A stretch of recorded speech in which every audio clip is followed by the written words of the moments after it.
Hi, everybody, and welcome to the Summer Careers Festival. Today, we will be talking about what employers want. I'm your host, Leah, and as you guys probably know by now, I'm a singer, songwriter, and general creative. So, the whole idea behind what we're doing with these workshops and these webinars is to give you guys real insight by us youth for other youth, basically, so that you can understand what it is that will get you to the place that you genuinely want to get to in your career. So today I want to start by getting everybody to introduce themselves. So can I start with you, please, Craig?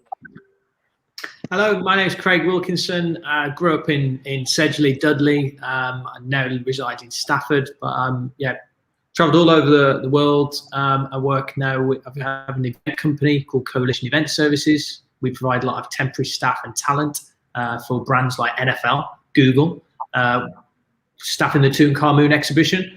We were up until the pandemic hit. And then I also have a staffing app for zero-hour contract workers called iZero. Website for that is izero.work. We're in our second iteration of that. We have a native app coming out in September, so we're trying to do a big push with that.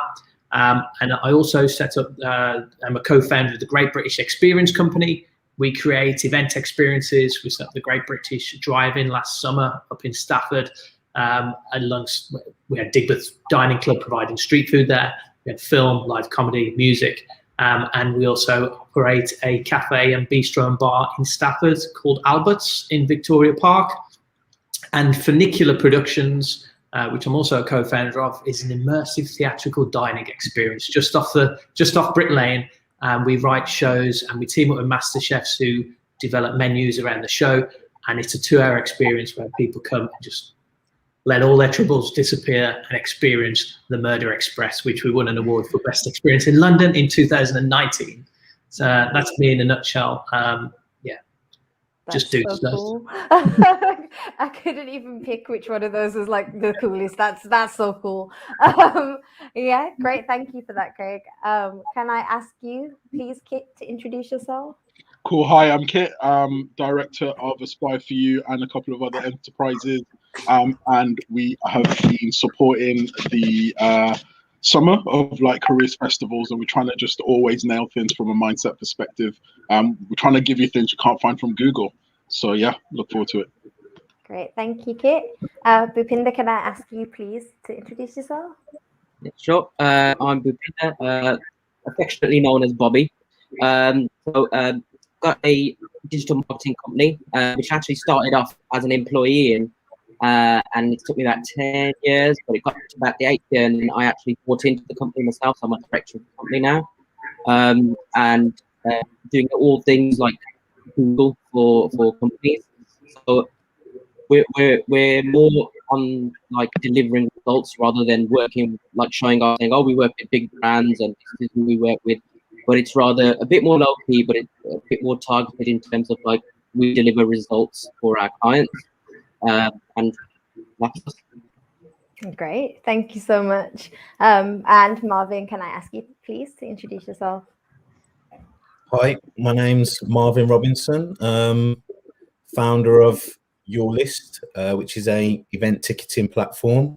Born and raised, I was born in Crewe, raised in Wolverhampton all my life, unfortunately, or fortunately for some.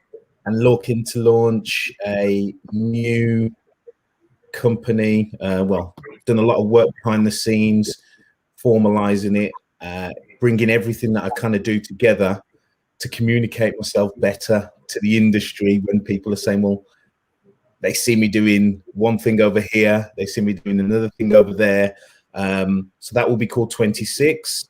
And in a nutshell, that is kind of a experience commerce company in the business pursuit of pleasure. So look out for that coming soon. I also have a few interesting roles within the football industry. I sit on the board for the English Schools FA. I work, within judicial services, which is ironic for some, for the Football Association. And I'm also a Premier League match delegate. Cool. Awesome. Thank you, guys.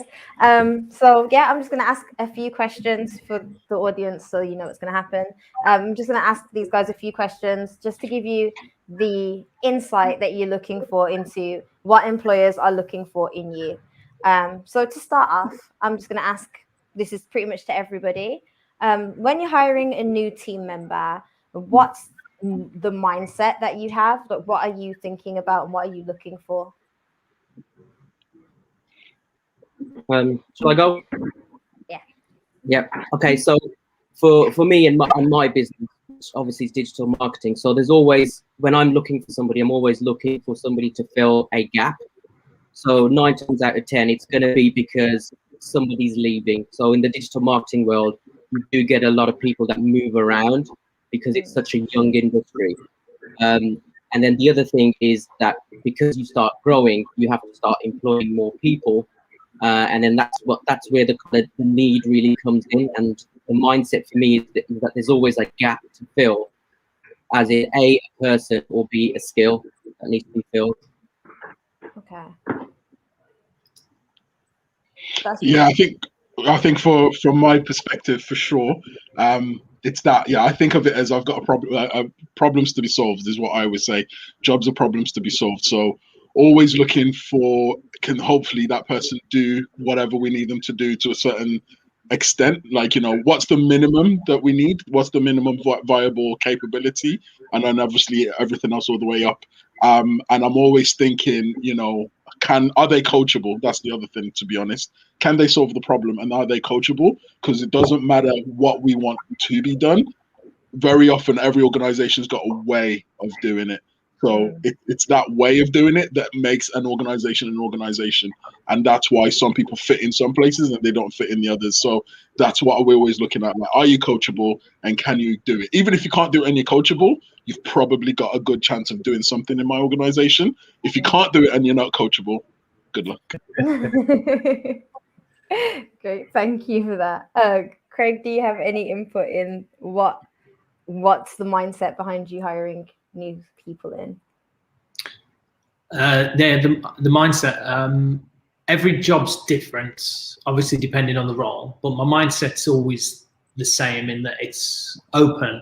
And whilst you get CVs, and someone can only ever, that first introduction, if you've never met them before, is through their application. It excites me because you never know what's coming through the door or who's coming through the door.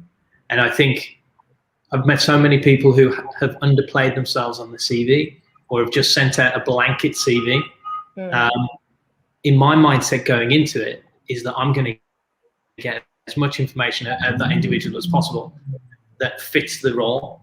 So, yeah, my mindset is an open one, and it's very much about trying to look at the job description and all the bullet points in it, and I'm trying to tick off those bits from the individual I'm meeting with, and can they do the bits in the job description with it.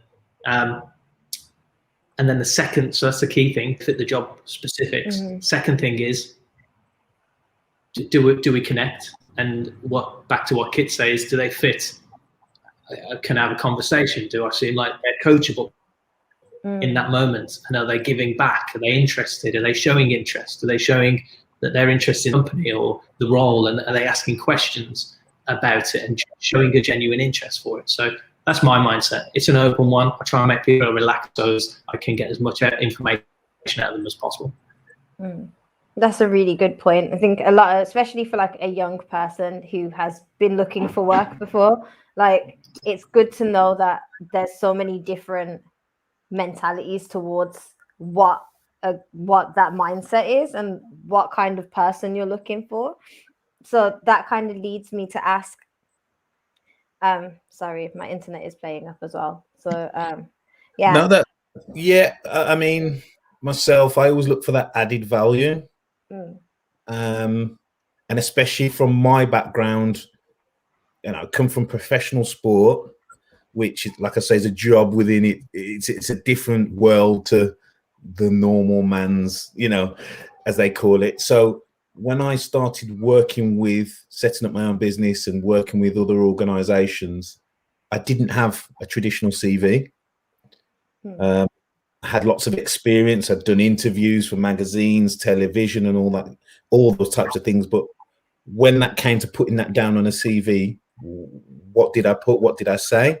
So I think for me, I'm always trying to read between the lines of a CV prior to actually meeting them and having that conversation in the interview. And, you know, without making it too space age, looking at the interzone, the in-betweens. You know, we have obvious things that people are looking for. You know, if we need somebody to be a graphic designer, they need to have the skill to create something on Photoshop or Sketch, or, you know, and be able to use the tools. But can they only create what they're told to create? Can they bring something to me? Can they understand, I don't know, a simple brief and take that beyond to another level? Yeah, can they think? Like, is there an extra? Like, I feel like that's a massive part, especially for creatives. They need to be your second brain, and it's very, very hard where they only want to know exactly what you want, how you want it. Because as a decision maker, you need to offload thoughts, not to think twice for somebody else. So the way you said it, you triggered some trauma right there. But yeah, you're right. They need to be able to be like, this is something I made for you. Or here's 3 versions of what you said. Yeah. Can we go with one? Yeah, and I kind of, no matter what the role is and what level that role is, I want them to lead. Whatever that is, you know, if your job is to make the coffee, you lead, you go and rearrange the kitchen, you go and get a certain type of way, you get the cups that fit the office, and lead and own that space, whatever your position. And so again, that comes from personality, that comes from passion sometimes, you know, that desire to grow and improve. And I think that's what I'm always looking for. I believe that's a skill I have to take into anything. You know, I don't know anything about SEO, but I believe if I need to know, I'm going to explore that in its fullest possible way.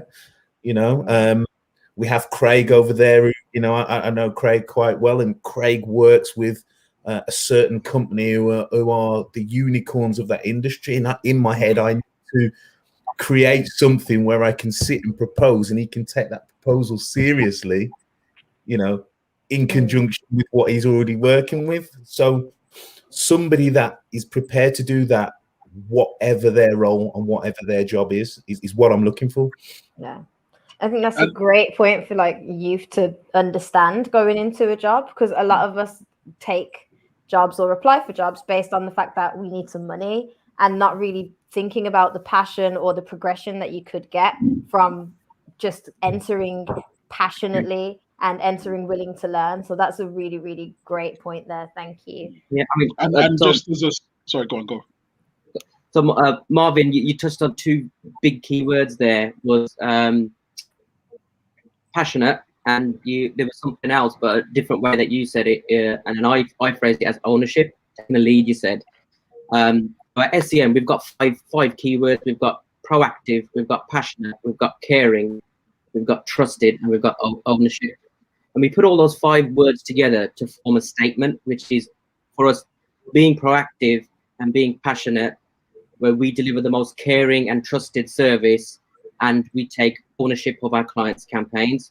So we try and encompass those 5 big keywords into this one phrase. And it's very important that our team members that we hire buy into that phrase. And it's all about that being proactive, being passionate, and taking ownership of the 3 big keywords of what we really look for. And just very quickly, I've got in my head maybe somebody who's like, yeah, I'm not very confident, I would go through anxiety. Somebody who's like, yeah, but you know, I've been out of the system so long, I don't even know what's going on anymore. Like, you know what I mean? Maybe they've just kind of come out of being in pen and that. But no one's asking anyone to be an expert. So just in case anyone's hearing what we're saying and we're like, oh, why can't you be the next leader of this? It's not quite what we're saying. We're just saying in your space, whatever permission someone's given you, from making the tea to graphic design, like, it's okay for you to boss it, because your intent is what we need to see. Like, are you there kind of scared of making a move, or are you able to say, you know what? And again, from those that are in the past, we worked with Monster Energy at one point, and the phrase was ask for forgiveness, not for permission. It's like, if your intent was, I tried to go do the best for you, and oops, I can live with that.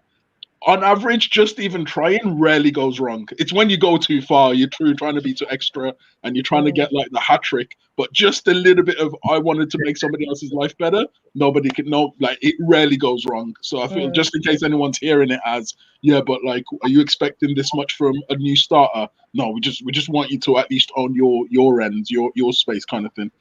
So you're basically saying to us, like, make yourself at home in the company, but not to the point where you're taking the piss, like you're in someone else's house with your feet on their table. Like, you're actually here and genuinely making yourself a value to the company and showing what you've got. So that's like really great for us to hear and understand. Because again, I think as someone who's worked in like many different industries, like, you have to understand that the fear is not going to get you nowhere in your job. And a lot of us come into it really like, I don't want to get fired. I'm so scared to do this. But that it's that push there that gets the attention, I guess, of the employer, as long as you don't take the mick. I think it is that passion, and then what you bring to the organization that makes you indispensable. I think that's very, very key to progress in a career as well. If you make yourself indispensable to the business and you turn around and say, after 5 or 6 years, you say, oh, I'm going to leave, I guarantee you that business owner is going to do everything they can to keep you there. I say that a lot, to be honest, and I don't know, probably Craig has the most like versatile kind of set of staff, but I am a massive believer in that you can almost guilt an employer into kind of keeping you just by, you know, overperforming and all of that. And again, and let's be honest, you know, like, you know, in science, you got this thing called the bell curve, meaning that, you know, at this end, you've got a few like amazing golden stars. You got the majority of people that are average, and then you got some people that, fair enough, like for whatever reason, it just takes them longer to get it. But on average, you know, if you're wherever you are in that spectrum, you've also got more time than you think. Like, what do you do when no one's watching? What do you do when you're at home? What do you do after you've binge watched your Netflix and all of that? Like, because in those 3 hours, 3 hours a week over 52 weeks is 150 hours or something. So are you also trying to up something, even if you don't come with much? Like I say, you kicked out of school, never really enjoyed it or whatever, but are you still going to go do something the extra that you couldn't do before? Even as a footballer, could you start coaching all the kids that you know that they in your estate, it's all single parents, start coaching their kids. So now, whether you make it as a football academy or not, you're known as that dude that's doing sports in the neighborhood. Like, just in 3 hours a week. Just an anecdote on that. If I said the Premier League's record appearance maker, Gareth Barry, his agent started his career within that field by taking the best player in his class at school to a trial at Stoke City Football Club. Really? Oh, wow. He loved football. He couldn't play football very well. And that's what he did. The day I met him, and I know that because the day he did that was the day I signed on loan to Stoke City Football Club. And he was cheeky enough, you know, confident enough to approach me and have a conversation about me and what he knew about me and what he was doing there with his player. So my man tried to sign you whilst he's got whilst he brought his girl to the darts, he was trying to get next to her. Like, whilst he's got a player, he's trying to find another player. But not only that, he had no chance at that point for me because I didn't give him any credibility. Yeah. But years down the line, one, I'm showing how you can get started. And 2 years down the line, that person, that respect, that from there, I'm telling this story now. I've known that guy for, don't want to give my age away, about 25 years from that point. He's been very successful in that field from that point. He represented me at some point during my career. And so you haven't got to follow a path. That's about passion. He loved football. He was rubbish at it. He's Asian. he didn't see a pathway within football for himself because of his demographic, because he couldn't see anybody else out there like him at that point in time. And then even within the agency field, and yet he still did it, and he's been very successful just by going, okay, I still understand what talent is. I still understand you have to put the talent in that place, and I'm going to go out there and I'm going to take all the hits and all the doors that are shut in my face and everybody telling me I can't and this. And sometimes it's just as simple as that, getting the ball rolling. 100%. That's great. That's really cool. That's a great thing for us as young people to understand, that sometimes you can just kind of step out and take the leap and he's from put yourself in the right. He's from Kids Woods. He's from Smethwick. Oh, nice. Go on. So, I know we've touched on it already quite a bit, but so I just want to reiterate what makes a good team member to you guys. So I know you said you want like self-starters and people who are willing to, put in that work and do more. But are there any other mindsets that you look for in a potential employee? I can say. Oh, go on. Go. Okay, quickly say. For me, people with ideas and sometimes problem solvers, but ideas probably for me more than anything else, because what the idea will do will spark an idea within myself, and then I will take that somewhere, and I'll probably come back. And that takes us down the path. So somebody who's always sparking things within myself, I like. If it's constantly putting those ideas and get that back. So we're only ever going down a path that I've really followed in my head. Whereas somebody coming with random ideas, random thoughts, random thinkings, random research, sometimes has lots of value for myself. Great, thank you. Craig, I think you were going to say something. Yeah. Listening, listening to what I recruit roles from actors to baristas to bartenders to finance assistants, head of finance, director of operations. Everyone is very different. Creatives, designers, lots of different roles. Listening to what the requirement is of them in those roles, and everything the guys have said is attributable factors that you look for and you high on the wish list. But if someone's listening to it, and I appreciate not everyone's extrovert, some people are more introvert, but do they understand their role and their position, and are they fulfilling it? Yes, in an ideal world you want to see more than what's there, but if I've got some people at the moment who work with us and big introvert characters, but they impress me every day, because every task I give to them, they go away, they do it, and they do it to a really good standard. And everyone's a little bit different in that respect. I have extrovert character who may not, who tells me everything he thinks I want to hear, but he doesn't have the best listening skills and these things that I ask him to get done. He goes away and says he's doing them, and then you find out a week later that they're not done. So I forgot the question really, but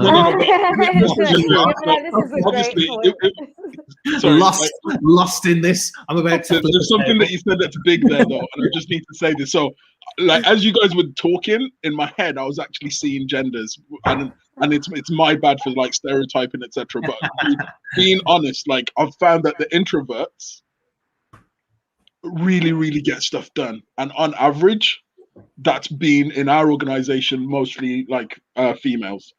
The big talkers, over promises, have been more male, and it's really interesting because as you were saying that, my instinct was moving to that. Like, do you guys early on feel that you can read people? Because I think something that young people don't understand is, as an employer, I'm 50 interviews deep, maybe even 6,000 if I really count it.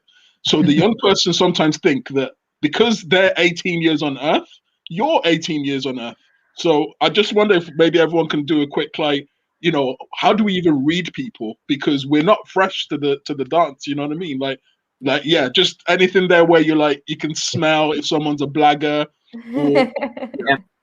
So in our business, so what I like to think of us as like a family as well. So you have different personalities within the business, and when I hire people, we kind of like we sift through skills first. So this person is right for the actual job. You know, they can do the job, right? And the second thing is their personality. Do they fit within the organization? So what are my needs at the moment? Do I need a problem solver right now? Because if I need a problem solver, I know the kind of person that I'm looking for. That person, you give them little questions, and the kind of answers they come out with, you kind of get a picture of like, yeah, this is a problem solver. Or you want someone who's got a bit of leadership skills. You're asking questions that are all about leadership, because that's the kind of person that you need to fit in the family at that time. Or you need someone that's just going to sit there and go, that doesn't look right to me. Someone who just does that and just says, what if it was that way and not this way?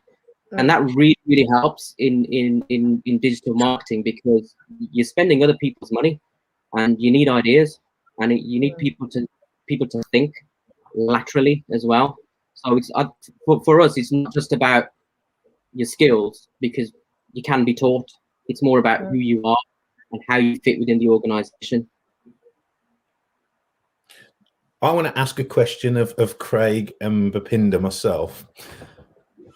When you guys are recruiting, and say, this will be partially a personal experience, is why I'm asking. That person, you can tell that person is young within the interview world and process. How do you extract what you need from them? That's a great question. I tie them to a chair with a rope. Sorry, hold on, guys. I'm going to get my safeguarding book out.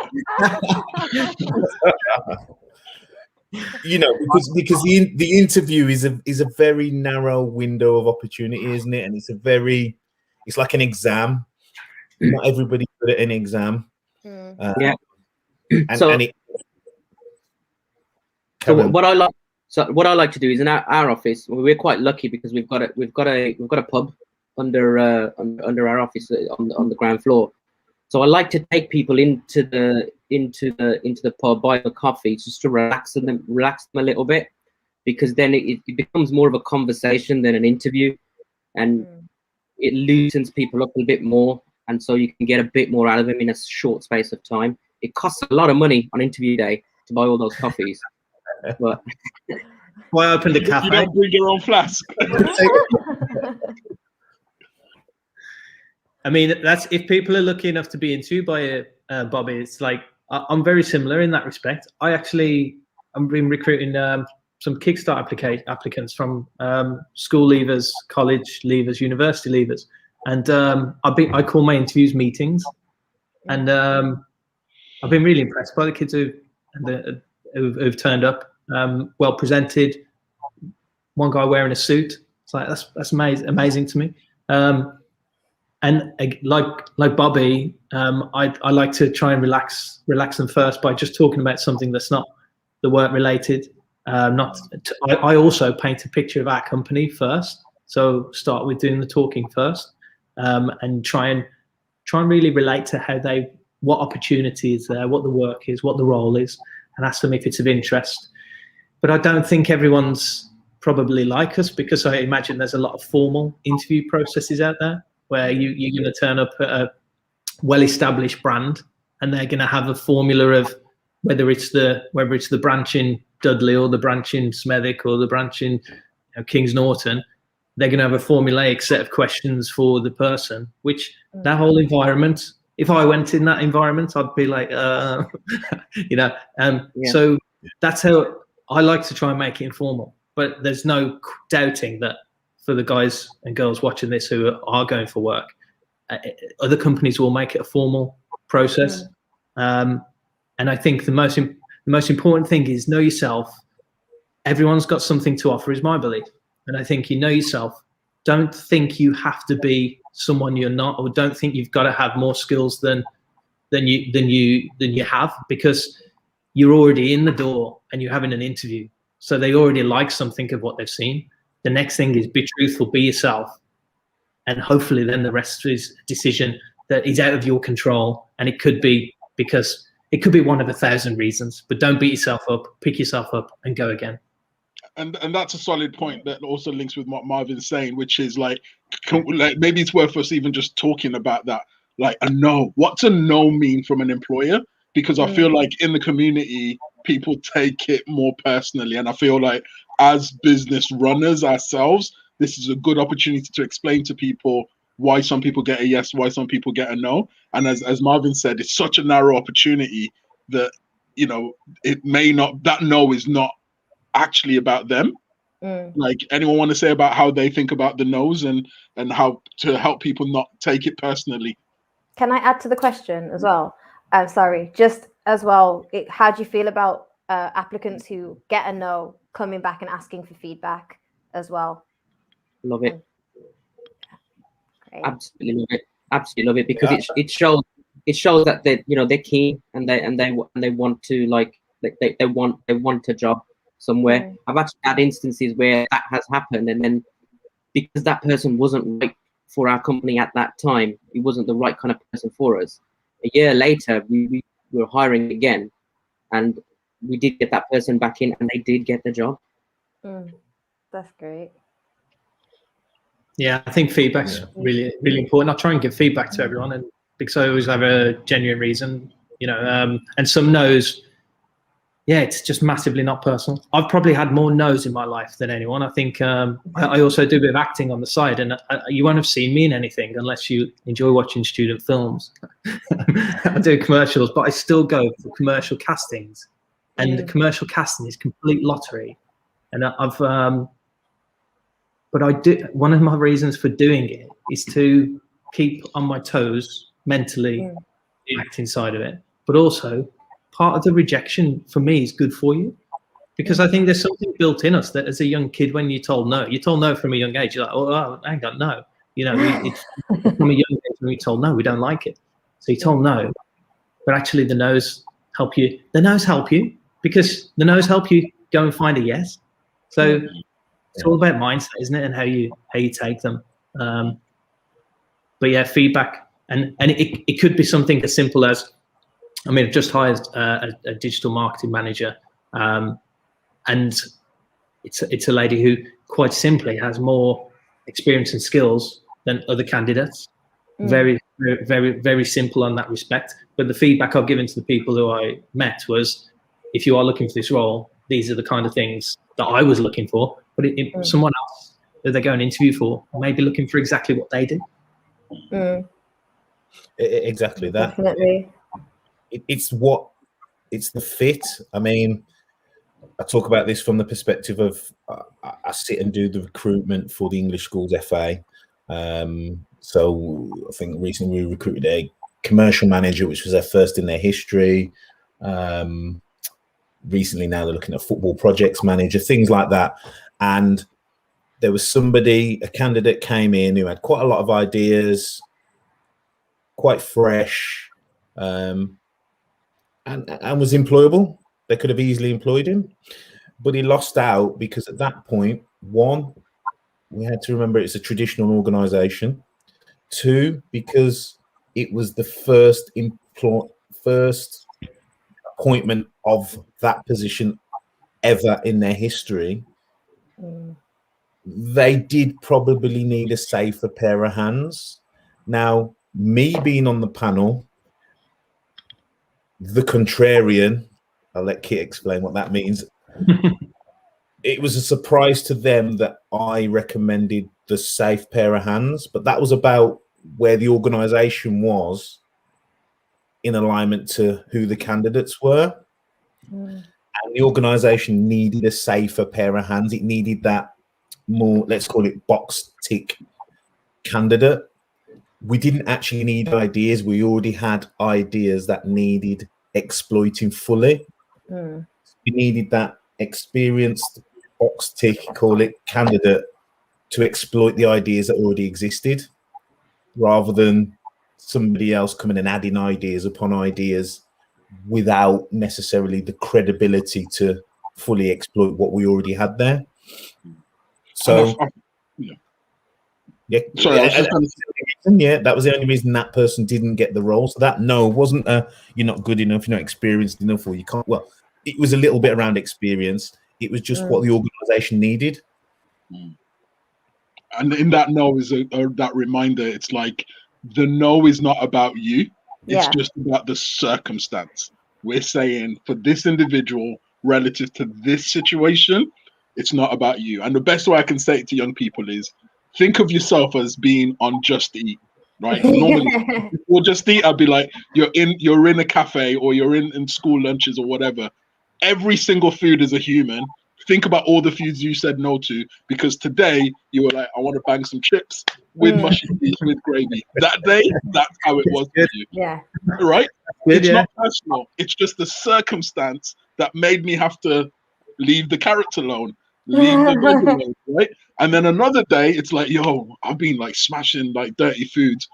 I've got to go healthy and have my 3 broccoli, and now I feel good for the rest of the month, right?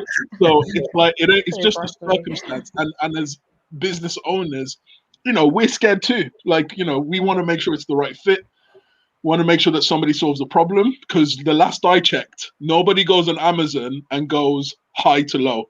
Everyone goes low to high, meaning everyone's trying to squeeze you. Every single client, partner, whatever, everyone wants the cheapest for the best. No one's going to overpay me 3 times for me to make mistakes. So that means that my team have to be as on point as possible. It doesn't mean I can't have starters in there or fresh talent or whatever, but you got to know, like as Marvin said, sometimes I need the safest pair of hands, because if I'm sick, I need people to be my second brain. If I'm not around, or if I've got to do 3 other things, my company still needs to do 5 other things, 15 other things. So it's not always personal. When you get that no, there might be stuff going on in that company and you might have dodged the bullet. Like they might have been, like, this is true stories that I've seen. There's times where this is just me telling young people the truth, right? There's times where there was a situation where there was a young boy that had to be declined and they chose a girl. And it turned out that there's been some issues around like sexual harassment of males in that company. So particular young guy, right? This is what people don't know is going on in the real world. Like, sometimes when they say no, you've dodged the bullet. You know what I mean? There could be a hidden blessing. So never ever take it personally. It's just a circumstance. And then at the other end, knowing now that potentially there's more people with more experience than you, it goes back to what I say. What are you doing when no one's watching? How are you kind of up in the game to stay sharp and all of that? And again, for some of the young people I work on, like, and talk about on road, you will listen to all the drill tracks telling you how to, pattern up, blah, get peas and that. Right? Not only just that, but how to re-up, how to all of that. And it's like, cool. But just know that in that lyric, there's stuff that you need to re-up on yourself. You know what I mean? There's stuff how you got to, like, you got to cook your knowledge and then stack it, make it work. You know what I mean? Don't think of it just, sorry, go on, Craig. I know, I was going to say, I've got a bartender who works with us, and I had to let him go from one of our companies recently. Great guy, brilliant making drinks, but only realised we've been working that he just loved dropping the F-bomb. But where he worked was in the community venue in a park, which is a bistro and a cafe. Now, I had to have several warnings with him about it, which pained me because he's made awesome drinks. I'd go out for a drink with him. Fun, stylish, cool. I had to say no to him and we had to let him go, but I would hire him in a heartbeat for a bar in a different setting. Yeah. So it's horses for courses in that sense as well, Sorry, that came to my mind. No, that's a deep one as well, because again, it's the client, right? We've, in some jobs, you are the face of that company. So if certain things don't work right, it won't work. You know what I mean? If customers don't come back, nobody eats. So yeah, it's just that reminder that it ain't personal, but there's always a chance. And all of you have talked about self-awareness, and I am curious about how does anyone even learn the self-awareness to know what to apply for and what not to apply for? This is just me thinking aloud. Like, does anyone have any clues about that? Can I add just quickly? I think it's about not just wanting a certain amount of money to live off, but about finding things that you're genuinely passionate about. And even though I do music as a baseline, that is my like go-to passion when I tell people what I'm passionate about.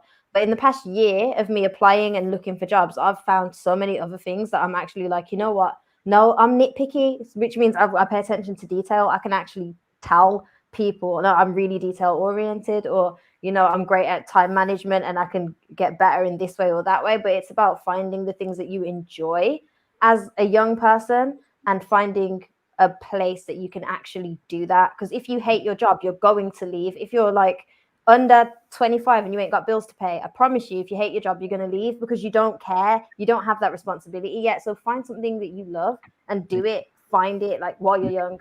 Seriously. Yeah. And where do you think those conversations could happen though, Leah? Like, you know, from what we've seen with young people working with us, we've determined school's not the richest forum. So what do you think, like community-wise, needs to be done to get that conversation going?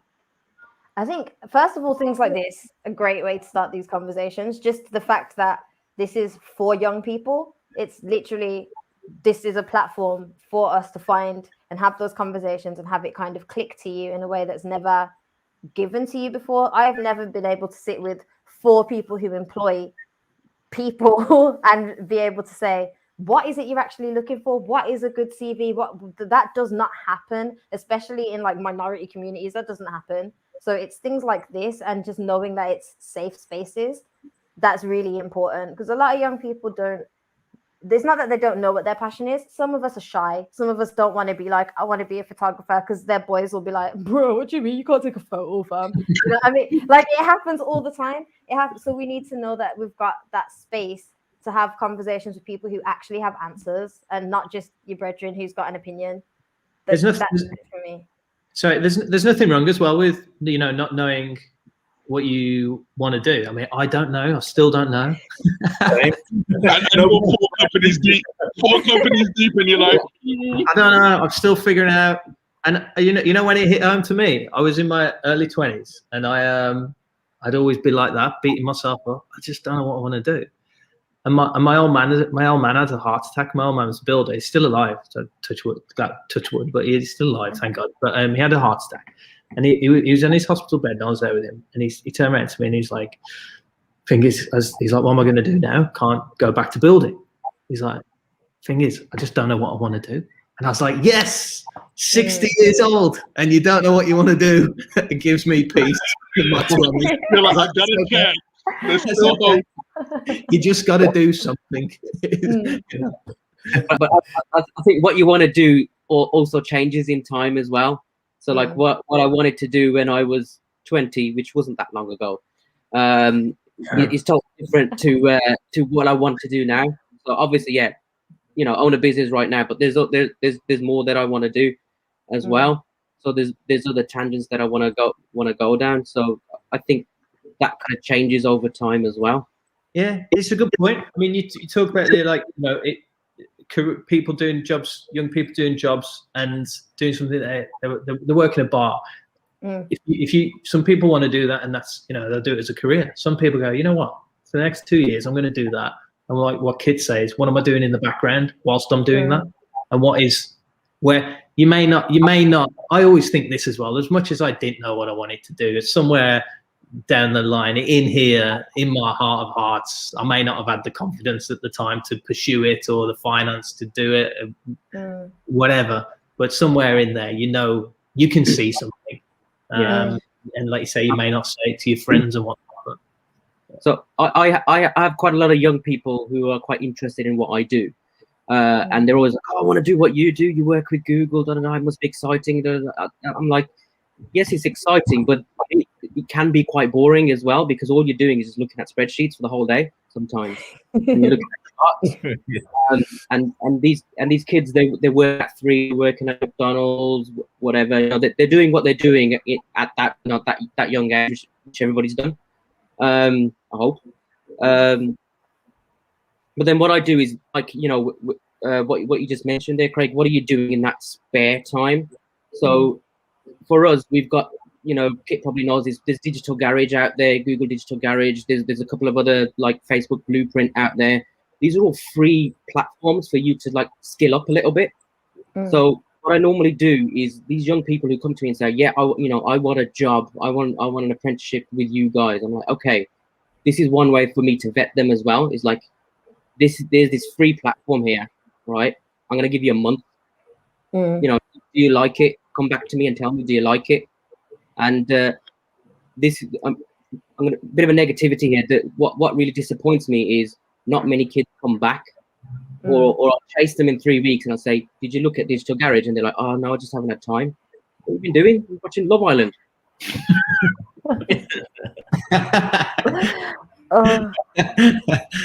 Yeah. Which can take a lot of time if you You're going to watch it properly. They watch TikTok scrolling up for like 4 hours.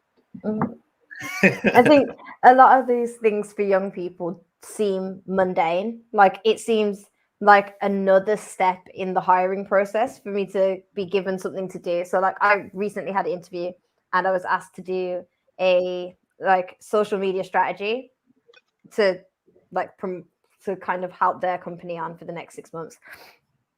And that to me was like, oh, this is a moment to prove myself. And I knew I didn't want the job, but I still wanted to prove that I'm capable of doing it. So it was just like, I went out of my way, I made a whole like spreadsheet and everything. I was like, yeah, this is me. I've got it for you.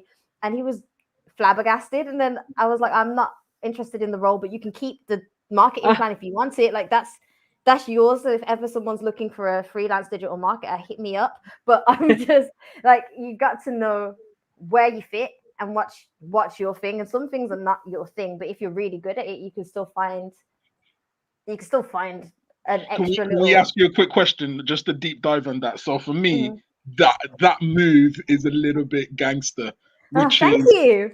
It's a bit like you put yourself in a position where you can't lose just by me hearing it. You're like, wait a minute, if I put my best foot forward, even if I don't get it, I can feel good about trying to help somebody's problem. If I get it, I know that I made an effort. You can't lose. Like, you've done something that you've got somebody else's brain space, and you've done your, like in your heart of hearts, you did your best. So like, how do you get to even that mindset? Because I'm not sure you can teach that.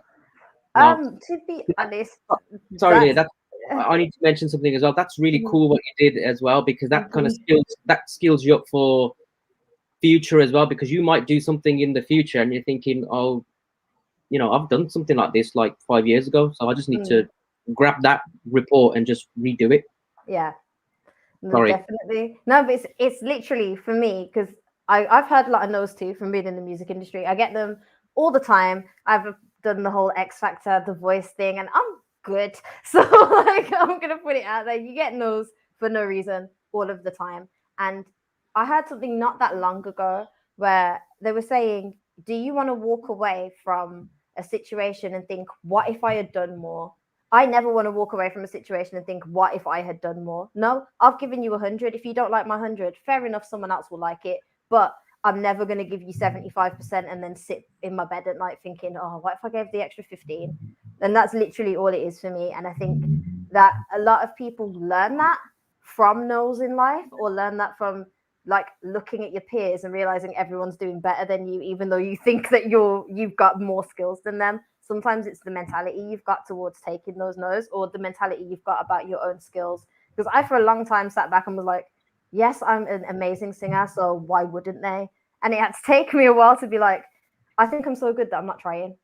I stopped trying. I actually stopped putting in the effort because I was like, well, no one can touch me. No, keep elevating. That's like, if for anyone, if you feel like you're at a point where you are too sick and you've already done it, you've got more to learn. I promise, you always do. So that's literally it for me. You have to keep pushing. And as a young person, I can say to other young people, you've got more time than you think.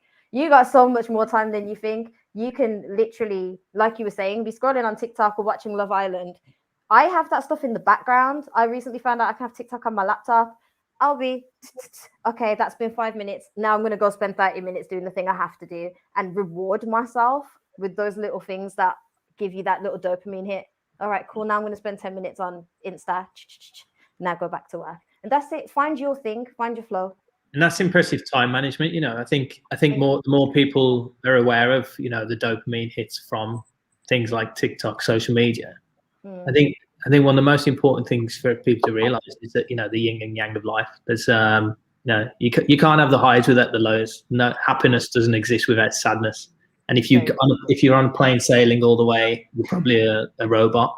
There is ups and downs in life, and generally the good stuff comes from a lot of hard work. I was cleaning the toilets in our office this morning, but then another day I'm doing a deal with somebody, which is or recruiting somebody for you got to take the highs and the lows. Yeah. Time management, that's very impressive, Leah. Thank you very much. Just a thought on what, coming back to, I think Kit and Leah are on about in terms of self-awareness. I'm going to have an alternative perspective on that, and I'm going to say that when it's more around when you kind of finding your passion, or you're understanding what area you're interested in pursuing. You might still not know exactly what or where you fit within it, but I don't know whether that's, let's just use it like music. I think you need to lose your self-awareness at that point and go for it. I think self-awareness can be an inhibitor and hold you back. You can start overanalyzing. You can start well, I've looked and I know that this is the path you have to take to get there, and it's not always the case. If you make that attempt to it's not a cheat code, it's not kind of not doing the work, but sometimes it's shooting your shot. You might shooting your dream target, but don't forget you've still got to keep going on the ladder, onto the next step, but don't be scared to aim way too high as well. Like, so take a risk in some senses, like non-intuitive thinking as well. Like, don't be almost too in the box that it's okay. Think of two motorways. You've got the M6 and you've got the M1. And on one motorway, you're abiding by the speed limit and you're driving safe and you're driving cautiously with your seatbelt on. And on the other motorway, you're speeding, you're on your phone, you're distracted. You got to take that risk. You got to do that. You've got to do what you're supposed to do, but at the same time, kind of do what you're not supposed to do in pursuit of getting to where you want to go. That's what I believe. And how do we like balance that out in case somebody's hearing? So again, for the lads that I work with, you know how my lads will hear that. It's like Marvin's just said, man, them's got to do what man's got to do. You know what I mean? Like, if I got to stop, I got to stop. So just for those ones, because remember, people are going to tell themselves what they want to hear. So if they want to go and do this already, you know that they're going to do it. But just in case they're on the cusp of, so is man them telling me to, try and lie my way to get to the top, like take reckless risks, or are we talking about like, calculated risks, putting yourself out there, putting your balls on the line sometimes, but not losing your head, kind of just, you know what I mean? Because you know how some people want to hear what you just said and they want to take it to the X degree. Yeah. Okay, let me try and rephrase it a little, and we'll try and use music because my cousin does music, and I it's something I've said to her. She was on something to do with that Mobo Unsigned, something along. Don't quote me on these things. But at the same time, she's saying, well, what I want to do is when I've got X amount of songs done, and then I'm going to have my EP, and then I'm going to do this, and then I'm going to do that. And I understand that that's like a project plan, and she's got the steps laid out, and that's what you're supposed to do. And I was saying, well, where do I hear your music? Who are you now? How are you gaining an audience? I said, if you're worried about exposing your music too early so somebody steals it, because I think I have this conversation a lot around with Black people about copyrighting their ideas, and there's this fear. Get stolen. This fear of their content, of them putting out what it is that they're trying to do, and somebody taking it. And actually, sometimes it's not that good yet. it's just not that good, and you don't know because you're not getting any feedback. You need that feedback, you need that signal. And so what you're holding on for dear life for, by the time you get to that point, it's actually irrelevant. All the moment's gone. It's similar one, Marv. It's like, how many people do you meet who go, I'm going to set my own thing. Just got to get my website. Just got to get my website. Going to get once my website's up, I'm going to start really going out there, you know. And that's what, there's an element of, you know, flow is a big word I like, because I think you set out those plans by all means and have yourself that path. But where you might be at, Leah, is you might have come out and gone, I'm going for X Factor. I'm going for this. I'm going to be a pop star next week because on TikTok, that's what I see. Or, you know what I mean? We can do it. There's no reason why they're any different. Yeah. But actually, you found your passion again and you're enjoying what you do. So you found that you enjoy it and the rest will flow. You know, and if you're so fortunate that the stars align, that Simon Cowell walks into somewhere that you're walking tomorrow and takes you, you know, there's what you're saying, Marv, I think is that you do your thing, but actually you got to take your product to market, haven't you? Where's your marketplace? You know, if you strip it back and you're selling fish, where are you going to sell your fish? You know, and also if everyone's doing that methodical thing of how are you going to get there, how are you going to differentiate yourself a little bit? Yeah, 100%. Yeah, and in myself, that's why I kind of introduced myself the way that I did. I'm launching the website for 26, which will be my company, probably in about August. But that isn't something new. That's the culmination of probably the last 10, how old am I? Yeah, the last 10 to 15 years worth of work, because some of the things that I've done along that way, I've gone beyond where I was at that place. I've worked with companies and done things probably way beyond where I actually placed myself at that point. 26 is catching up with some of those things. So that was me being on that motorway, speeding with no, you know, not literally, but with no seatbelt on, shooting my shot and actually, you know, sinking it. And now bringing all those things together. It's taken me that long to bring the other things in line and push that out to people. I feel like what's really useful here is also to say, look, even we at quote unquote a big age, we are also having to put ourselves on the line every day. Like I feel so some young people said to me that they're sick and tired of a phrase, put yourself out there. So I'm going to rephrase it, which is like Craig has said, meet people, like get seen, get known, talk, introduce, DM, say hello, I'm looking to do this. Now, here's where some of what everyone's saying matters. The predictable, boring stuff is a lot of people are going to ask you for your CV. So get your CV done. Don't fall into the trap of, I can only ask about a job after I've got my CV. Asking about a job and having a CV are not consequential.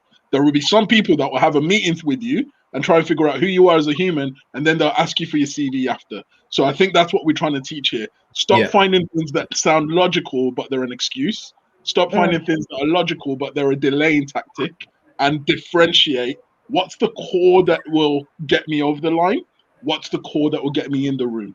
So CV gets you over the line. Somebody's going to want to see it at some point somewhere, but it doesn't mean you can't start talking to any employer right now. It doesn't mean you can't hit up people to say, you know, here's a 30-second video about me.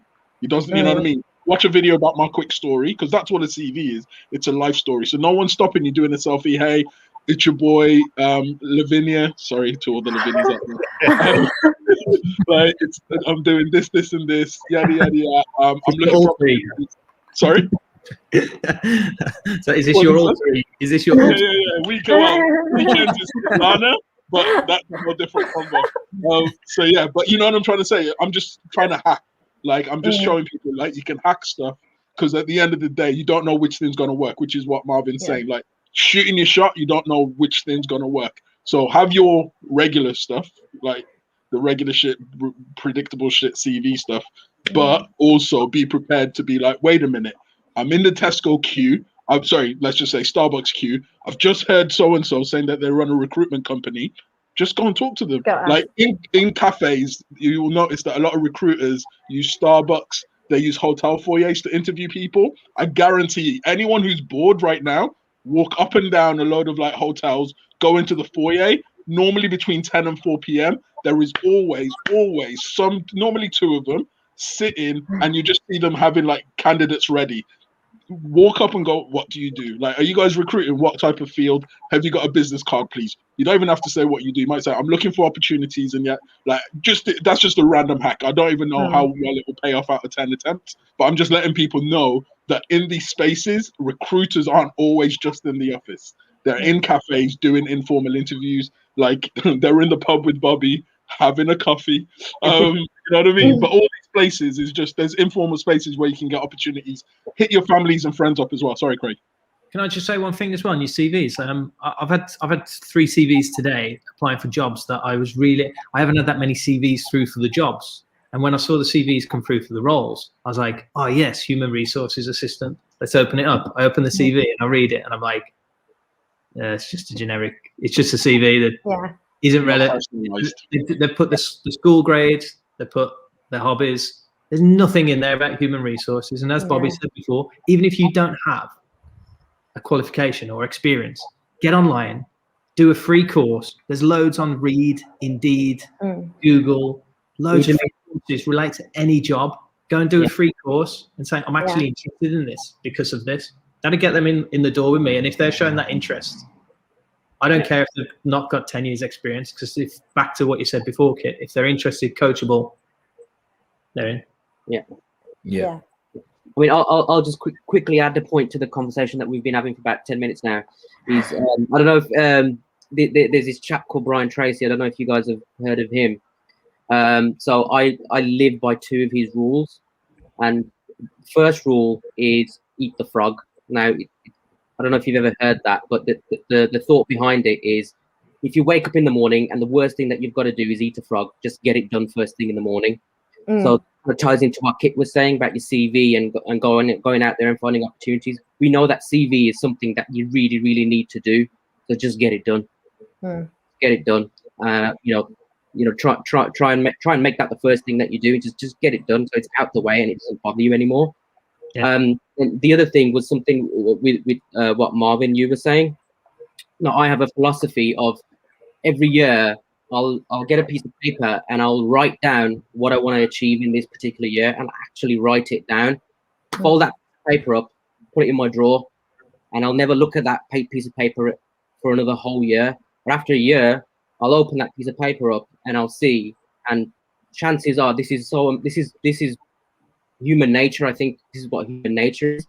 You look at that piece of paper and you think, shit, I actually achieved 9 out of 10 of these things. 9% of these things I actually achieved them, because I think this is what Brian Tracy says. By writing it down, you crystallize it in your head, and subliminally every day you don't realize it, but you're actually doing something that's getting you there. Yeah, I agree with that. Last thing from me, if there are roles that I don't know, digital marketeer, graphic designer, human resources, one thing that helped myself was, especially because I didn't have the traditional experience when I was creating my own CV, was to look at the kind of job description, look at, well, who did they appoint for that? Let me have a look at their history. Let me have a look at what they've done and those types of things. Then all of a sudden, it was easy for me to target or do things that filled those gaps. Sometimes gaps I didn't know needed filling. And I always think that's helpful, definitely, in terms of if you're setting goals. So one of the goals might be what I want to be, and then you've got this particular job title. Well, how are you going to get there? And part of that would be that, and then another part would be shooting your shot. I always think 2 things. Again, I always say that, I'll speak to people where I'm in no position to be speaking to them. I'm not ready. But the only way to get ready is to have that conversation and understand exactly what it is that they want and they need. It's going back to Craig saying about listening. I can only guess until I have the conversation. I can't listen and know until they tell me. Great, for real. Well, I need to wrap up in a second, but before I do, first of all, I want to thank all of you for being here, because this has been a really insightful conversation. Like, I feel like everyone who's been watching will get a lot of insight from this, and just knowing, you know, what you guys really want. And this was so genuine. The flow of this conversation was so genuine that I think it's really given people a true, honest insight into what employers are looking for. So I genuinely thank you as a young person and as myself. So yeah, before we do go, I just want to ask, does anyone have any last little bits of information or like little last tips to give to people who are just looking for a job and really want to, you know, kill it at interview or even at CV stage? I could go, but I'm happy to wait. Go, like, Craig.